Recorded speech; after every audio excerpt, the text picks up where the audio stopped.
నమస్తే. ఢిల్లీలో కాలుష్యం మనకందరికీ తెలుసు. విపరీతంగా ఉంటుంది.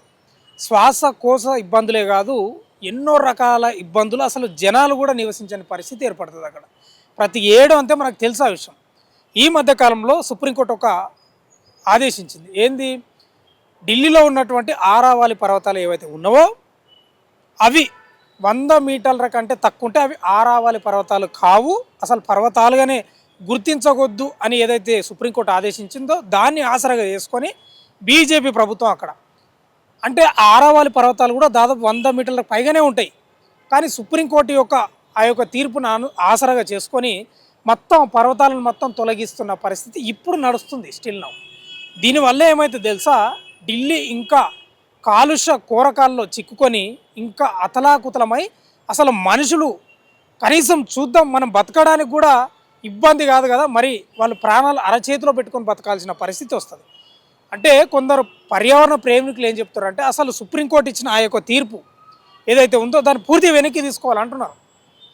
అంటే అక్కడున్న కేంద్ర ప్రభుత్వం అనుకోండి, లేకపోతే బీజేపీ నాయకత్వానికి సంబంధించిన ఢిల్లీ ఆ తీర్పును ఆసరాగా చేసుకొని 100 మీటర్ల పైన ఉన్నవి తీసేస్తున్నారు, కింద ఉన్నవి కూడా తీసేస్తారు. దీనివల్ల పూర్తి స్థాయిలో పర్యావరణం మొత్తం దెబ్బతింటున్నదని పర్యావరణ ప్రేమికులు ఒక రకంగా లబోదిబోమంటున్నారు. ఇదే అంశం గురించి మాట్లాడదాం. మనతో పర్యావరణ ప్రేమికుడు రుచిత్ గారు ఉన్నారు. రుచిత్ గారు, మీకు ఈ అంశం గురించి మీ దగ్గరకు వచ్చి ఉంటుంది, మీరు ఎందుకంటే యాక్టివ్గానే ఉంటారు. అసలు ఎట్లా చూస్తారు ఆరావాలి పర్వతాలను తొలగింపు అనే అంశం, అంటే సుప్రీంకోర్టు యొక్క ఆదేశాలను, ఇవన్నీ ఏ రకాలుగా మీరు భావిస్తారు? సో బేసికలీ ఇప్పుడు ఆరావళి మౌంటైన్ రేంజ్కి సంబంధించి నేను ఆరావళి అంటే హర్యానా, ఆరావళి మరీ ముఖ్యంగా 4 రాష్ట్రాలలో ఉంది. కొంత మధ్యప్రదేశ్లో, కొంత గుజరాత్లో, రాజస్థాన్లో ఎక్కువ ఉంది, ఇంకా హర్యానాలో ఎక్కువ. సో మేజర్గా ఈ స్టేట్స్లో, ఇంకా ఢిల్లీలో. ఇక్కడనే మనం ఆరావళి మౌంటైన్ రేంజ్ని చూస్తాము. 640 కిలోమీటర్స్, 640 కిలోమీటర్ల కంటే పైగా కిలోమీటర్స్ పొడవులో ఉంటుంది. దీంతో నా కనెక్షన్ అండ్ దీంతో నేను చేసిన వర్క్ లాస్ట్ 1 ఇయర్ నుంచి నేను have been working more than 40 days. నేను మొత్తం హర్యానాలో ఉన్న ఆరావళి మౌంటైన్ రేంజ్ అన్నింటినీ ట్రావెల్ చేసిన. అక్కడ 22 జిల్లాలు ఉంటాయి హర్యానా రాష్ట్రంలో. 17 జిల్లాలు తిరిగి అక్కడ ఆరావళి వల్ల ఇంపార్టెన్స్ ఏంటి, ఆరావళి వల్ల ప్రజలకు జరుగుతున్న లాభాలు ఏంటి, ఆరావళి మీద జరుగుతున్న మైనింగ్ వల్ల జరుగుతున్న నష్టాలు ఏంటి, ఇవన్నింటినీ చూస్తూ ఆరావళితోని అంటే అక్కడ చాలా హ్యూజ్ లెవెల్లో కనెక్ట్ అయ్యి ఉండే.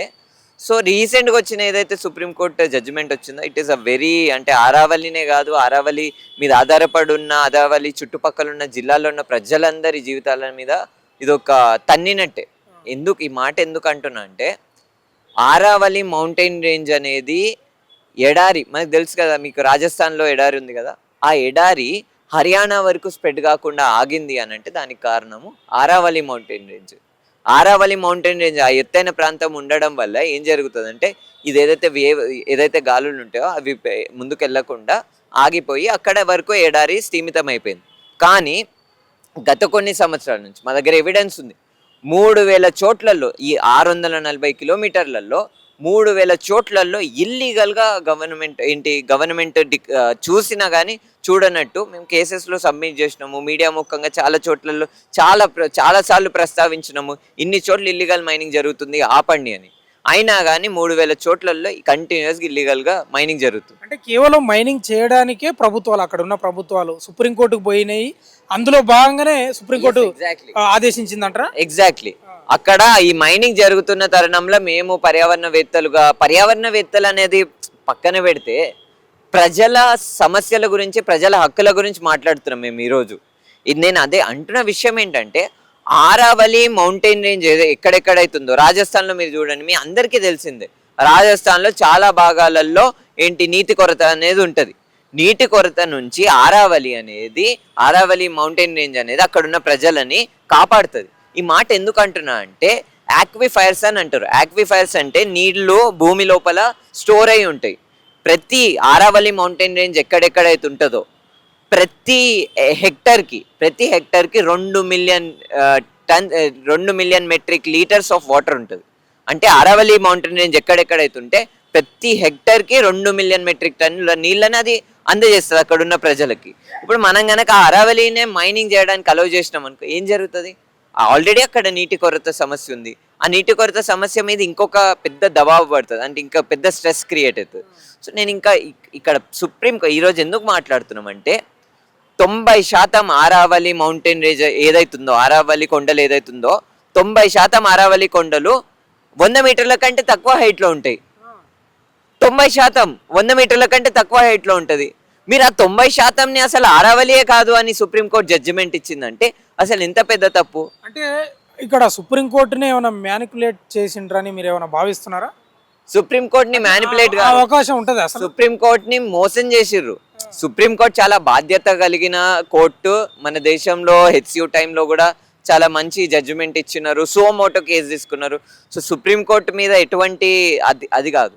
సుప్రీంకోర్టు కొన్ని రోజుల ముందు MOFCC, ministry of forest and environment affairs ఏదైతుందో మన కేంద్ర ప్రభుత్వం కింద ఉన్నది, దాన్ని అడిగినారు వీళ్ళు, మీరు ఆరావళి డెఫినేషన్ అంటే ఏందో ఎక్స్పర్ట్స్ తో మాట్లాడి మీ దగ్గర రిపోర్ట్లు ఉంటాయి కదా చెప్పండి అని అంటే వాళ్ళు చెప్పిందే ఈ 100 మీటర్ల కథ. ఎందుకు ఇట్లా ఎందుకు మాట్లాడతారు? మనం పర్యావరణ మినిస్ట్రీ అంటే పర్యావరణ మంత్రికి కానీ పర్యావరణం ఆ శాఖలో పనిచేసే అధికారులకు కానీ పర్యావరణం గురించి ధ్యాస ఉంటుంది కదా. వాళ్ళు కూడా సుప్రీంకోర్టు కూడా చెప్పింది ఏంది, పర్యావరణవేత్తలతో మాట్లాడి మీరు రమ్మని అన్నారు. కానీ నాకు తెలిసి వీళ్ళు మాట్లాడలే పర్యావరణవేత్తలతో, కేవలం మైనింగ్ చేసే వాళ్ళతో లేకపోతే ప్రభుత్వాలతో మాట్లాడే వచ్చింటారు. వాళ్ళతో కూర్చుంటారు, వాళ్ళతో కూర్చొని మాట్లాడడం వల్లనే ఇది అవుట్కమ్ వచ్చింది, లేకపోతే ఎట్లా వస్తుంది? ఇప్పుడు ఇప్పుడు మీరు చెప్పండి, నేను అందరికీ చెప్తున్నా, ఎవరైతే బీజేపీ నాయకులు ఉన్నారో కేంద్రంలో, जो भी बीजेपी सरकार में जो भी लीडर हैं केंद्र सरकार में, वो सारे लोगों को मैं आज इस मीडिया से बोल रहा हूँ, आपने नरेंद्र मोदी ने HCU के टाइम पे स्टेटमेंट दिया था, बयान दिया था, पब्लिक मीटिंग में बोला था कि रेवंत रेड्डी सरकार, राहुल गांधी पर्यावरणम इनकी पूरी प्रकृति को नाश कर रहे हैं, जीव जंतु को भी मार रहे हैं. ऐसा बयान नरेंद्र मोदी ने दिया, राइट? उन्होंने ही बोला है. लेकिन वही नरेंद्र मोदी सरकार के अंदर जो पर्यावरण मंत्रालय है, वो जब आरावली पूरी माउंटेन रेंज को काट रही है, वो जब ऐसी रिपोर्ट दे रही है, ऐसी स्टेटमेंट सुप्रीम कोर्ट को दे रही है जो पूरी आरावली माउंटेन रेंज को काट देगी, उसके ऊपर क्या राय है? సో నేను అంటున్న విషయం అదే, పర్యావరణం గురించి ఇంత ప్రేమ ఉందని నరేంద్ర మోడీ ప్రభుత్వము, నరేంద్ర మోదీ సమయం దొరికినప్పుడల్లా మాట్లాడుతూ ఉంటాడు. ఏక్ పేడ్ మాకే నామ్ అని అంటాడు. ఒక పేడ్ ఏమంటాడు, నేను ఒక చెట్టు పెడుతున్నా మా అమ్మ పేరు మీద అని చెప్తాడు. పక్కన నుంచి అడానీకి అంబానీకి ఇన్ని వేల ఎకరాలు ఛత్తీస్గఢ్లోనే కాదు, రాజస్థాన్లో చూడండి మీరు. ఈరోజు రాజస్థాన్లో 30% కంటే ఎక్కువ ఆరావళి మౌంటైన్ రేంజ్ మైన్ అయిపోయిందని ఎవరు చెప్తున్నారు? రాజస్థాన్ ప్రభుత్వ రిపోర్టే చెప్తుంది. అంటే ఇప్పుడు ఈ మావోస్టులకు సంబంధించి కూడా వాళ్ళని అంతం చేయాలి, చేస్తేనే మైనింగ్ చేసుకోవడానికి అవకాశం ఉంటుంది అనే ఆరోపణలు కూడా వచ్చినాయి. నిజంగా మైనింగ్ జరిగే అవకాశం ఉంటుంది అక్కడ ఛత్తీస్గఢ్ ఆ ప్రాంతం, అటవీ ప్రాంతం? దాని గురించి అంటే నేను ఏమంటున్నా అంటే, ఇప్పుడు ప్రభుత్వము మన భారతదేశ ప్రభుత్వం దగ్గర కొన్ని చట్టాలు ఉన్నాయి. ఆ చట్టాలనే వీళ్ళు కమ్జోర్ చేస్తున్నారు, ఆ చట్టాలనే వీళ్ళు బలహీనంగా చేస్తున్నారు. ఫారెస్ట్ కన్జర్వేషన్ అమెండ్మెంట్ యాక్ట్ అనేది ఉంది. ఆ యాక్ట్ని స్ట్రెంథెన్ చేయాలి. ఎవడైనా అడవిని రక్షించుకునేది ఏదైతే చట్టం ఉంటుందో దాన్ని ఇంకా గట్టిగా మార్చాలి, కానీ దాన్ని ఇంకెవడైనా కమ్జోర్ చేస్తాడా, దాన్ని ఇంకా బలహీనపరుస్తాడా? ఈ బీజేపీ ప్రభుత్వం కథ ఎట్లుంటుంది అంటే అట్లనే ఉంది. వీళ్ళు ఇంకా చట్టాలని ఇంకా బలహీనపరుస్తున్నారు. ఇప్పుడు ఏవైతే ఉద్యమాలు జరుగుతున్నాయో, ఇప్పుడు ఛత్తీస్గఢ్లో ఉన్న ప్రజలు ఒకవేళ ఉద్యమం చేస్తున్నారంటే ఆ ఉద్యమం చేయడానికి కారణం ఏంది? చట్టాలని మీరు కమ్జోర్ చేస్తున్నారు కాబట్టి, చట్టాలని మీరు బలహీనపరుస్తున్నారు కాబట్టి ఈరోజు ఆ ఉద్యమం జరుగుతుంది. లేకపోతే ఎందుకు జరుగుతుంది ఆ ఉద్యమం? రాజ్యాంగబద్ధంగా ప్రజాస్వామ్యబద్ధంగా పాలన లేదు కాబట్టి ఆ రకంగా పుట్టుకొస్తున్నారు అంటున్నారా? నేను అంటున్న విషయము, నేను ఆ విషయం గురించి మాట్లాడడానికి నా దగ్గర చాలా మంది మాట్లాడే వాళ్ళు ఉన్నారు. సో నేను దాని గురించి మాట్లాడాలని అనుకోవట్లేదు. మనం ఒక రకంగా మాట్లాడదాం. ఇప్పుడు ఢిల్లీకి సంబంధించే తీసుకుందాం. ఇప్పటికే కాలుష్య కూరల్లో చిక్కుకుపోయింది, మీకు తెలిసిన విషయమే. మళ్ళీ ఈ పర్వతాలను తొలగించుడు, మైనింగ్ చేస్తే అసలు ఢిల్లీ ఉండాలనా, ఉంటుందా, పోతుందా? ఇక్కడనే నేను ఒక ఇంపార్టెంట్ చెప్తా. ఎక్స్పర్ట్స్ అంటున్న మాట ఏంటంటే, అనలైజ్ చేస్తే తెలిసింది ఏంటంటే, ఆరావళి కొండలని గనక దీని ప్రకారము ఇది వచ్చింది అనుకో, ఈ జడ్జిమెంట్ మొన్ననే ఇంపోజ్ అయిపోయింది, ఆల్రెడీ రన్ అవుతుంది. ఈ జడ్జిమెంట్ ఒకవేళ ఇంకొద్ది రోజులు అయితే మైనింగ్ వాళ్ళందరూ వచ్చేసి 90% ఆరావళిని మైన్ చేసేస్తారు. చేసేస్తే ఏం జరుగుతుంది తెలుసా? ఇప్పుడు ఏదైతే ఎయిర్ పొల్యూషన్ ఉందో, కాలుష్యం ఉందో అక్కడ ఉన్న గాలిలో, అది 1000% పెరుగుతుంది ఢిల్లీలో. ఇది ఎక్స్పర్ట్ చెప్తున్నమాట, మేము అనలైజ్ చేస్తే తెలిసిన విషయం. ప్లస్ ఇంకొకటి, ఏదో ఆరావళి గురించి మాట్లాడుతున్నామని మనం చల్లగా సోఫాలో కూర్చొని పడుకునే పరిస్థితి లేదు. మీరు చూడు కరీంనగర్లో ఎన్ని చోట్లలో ఎన్ని గుట్టలని, ఎన్ని హిల్లాక్స్ని అన్నిటిని ఎట్లా కొట్టేస్తున్నారు. వాటిది కూడా మీరు చూడండి, హైదరాబాద్లో మీరు ఉట్టి బతుకున్నారు. హైదరాబాద్లో ఏం చేస్తలేరు ప్రజలు, ఉట్టి బతుకున్నారు. రోజు పోయి ఆఫీస్కి పోయి వస్తున్నారు, రోజు కూలీ పనికి పోయి వస్తున్నారు హైదరాబాద్లో ఉన్న ప్రజలు అని అంటే దానికి అర్థం రోజుకి 4 సిగరెట్లు తాగుతున్నట్టు. దీనికి కారణం ఏంటి తెలుసా? కాలుష్యం. మన బతుకు కూడా ఏంటి మొత్తం నాశనం అయిపోయింది. ఢిల్లీని చూసి ఢిల్లీలో ఎయిర్ పొల్యూషన్ జరుగుతుంది అని చెప్పే పరిస్థితి లేదు. మన దగ్గర కూడా ఎయిర్ పొల్యూషన్ ఉంది. ఈరోజు చెక్ చేయండి, 4 సిగరెట్లు రోజుకి. మీరు హైదరాబాద్లో ఉట్టి బతుకుంటే దానికి అర్థం రోజుకి 4 సిగరెట్లు తాగుతున్నట్టు. అంటే హైదరాబాద్లో ఇప్పుడు ఉంటున్న ప్రజలు రోజుగా గంటకు ఎన్ని సిగరెట్లు తాగుతారు? గంటకు కాదు, రోజుకి 4 సిగరెట్ల సిగరెట్లు తాగుతున్నట్టు. సో అది పరిస్థితి. ఏం చెప్తారు మీరు ఇప్పుడు నేనేమంటున్నా అంటే, సరే ఈ నాయకులు ఫార్చునర్లో తిరిగేటోళ్ళు, టొయోటాలో తిరిగేటోళ్ళు, వీళ్ళ గురించి మర్చిపోదాం. ఈ జూబ్లీ హిల్స్ ప్రజల గురించి మర్చిపోదాం. సరే అంతెందుకు ఐటీ వాళ్ళ గురించి కూడా మర్చిపోదాం. చిన్న పిల్లలు, 2nd క్లాస్ 3rd క్లాస్ పిల్లలు, వాళ్ళకి రోజుకి 4 సిగరెట్లు తాపిస్తుంది ప్రభుత్వం. దీని గురించి తెలంగాణ ప్రభుత్వం తీసుకున్న యాక్షన్ ఏంటి? ఇప్పుడు దీని గురించి తెలంగాణ ప్రభుత్వం, తెలంగాణలో పాలిస్తున్న కాంగ్రెస్ పార్టీ ఢిల్లీలో మీటింగ్ పెడుతుంది. ఏమని? ఎయిర్ పొల్యూషన్ ని కంట్రోల్ చేయాలని చెప్పి మా పర్యావరణవేత్తలను పిలిచి మీటింగ్ పెడుతుంది. కానీ వాళ్ళ యాక్షన్ ఏంటి? హైదరాబాద్ కూడా ప్రభుత్వాలు ఈ మద్యం, ఈ సిగరెట్లు ఇవన్నీ వీళ్ళు అధికారికంగా సప్లై చేయడం వల్లనే ఇదంతా అవుతుంది, అందరికీ తెలిసిన విషయం. అది తర్వాత మాట్లాడదాం మనం. ఇప్పుడు ఒక ప్రకృతి ప్రేమికుడుగా ఆ యొక్క పర్వతాలను తొలగిస్తున్న ఆ కార్యక్రమాన్ని ఏం చెప్పదలుచుకున్నారు? సుప్రీంకోర్టుకి ఏం చెప్పదలుచుకున్నారు, లేకపోతే అక్కడ ఉన్న ప్రభుత్వాలకి ఏం చెప్పదలుచుకున్నారు? మావి డిమాండ్స్ క్లియర్. ఆరావళి జన్ విరాసత్ అభియాన్ అని చెప్పేసి ఒక దేశవ్యాప్తంగా ఒక ఉద్యమంగా మేము ఏర్పడి పర్యావరణవేత్తలం అందరము ఆల్రెడీ దేశవ్యాప్తంగా చాలా రకాల యాక్షన్స్ని మేము తీసుకుంటున్నాము. అంటే ప్రభుత్వం దృష్టికి వెళ్ళాలి ఈ విషయం అనే పాయింట్ మీద.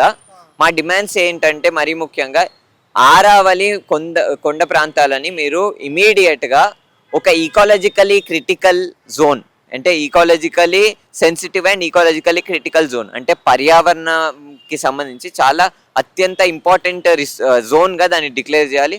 అక్కడ ఎటువంటి మైనింగ్ జరగవద్దు.